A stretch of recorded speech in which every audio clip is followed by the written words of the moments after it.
What's going on, guys? Welcome back to my YouTube channel. Today I'm showing you guys what are you guys will do once you change your carpet floor into vinyl. This is a life-proof vinyl floor which my wife and I changed it.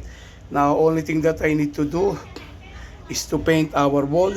We're done removing all the carpet. Now as you see, this is a brand new life-proof that we got from Home Depot for 63, I believe, per pack. So you can buy it from Home Depot. And if you guys want to save more money, you can buy from Costco, which is the Mohawk for $32 per pack. And this is a good product, the life proof. And changing your, you don't need to remove this side molding. What we did, we decided to buy our molding, side molding.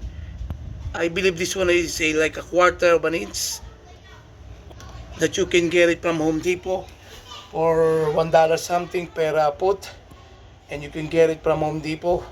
And we didn't remove this molding, as you can see. We only attached this to the top in order for us not to remove the original side molding. And as you see, that's the life proof that we already put it in. And we need to clean up some mess to the floor. We need to vacuum this, but so far it's a good product. The life proof that I got from Home Depot. You're not gonna get wrong. My child, my son, carpet, we've been removed it like 3 years ago. It was made of Mohawk. It's a good product as well.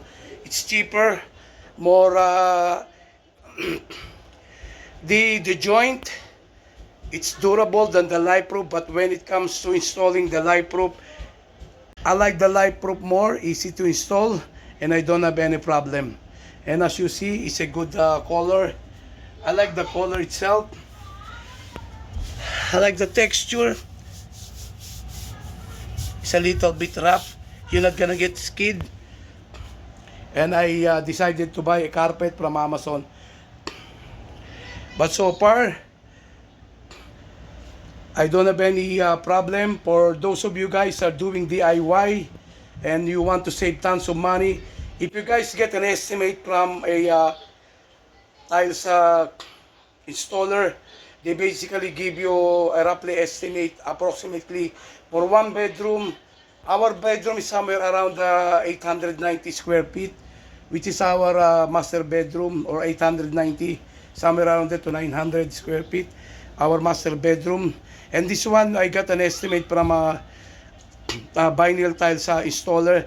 They charge us for $5,000 for labor. So my wife and I, we decided to install it, even though that I had an experience before when my dad and I in California, we replaced our old carpet into laminated flooring.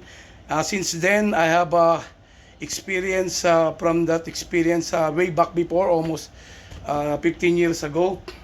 And that experience gave me enough knowledge to put this new vinyl flooring.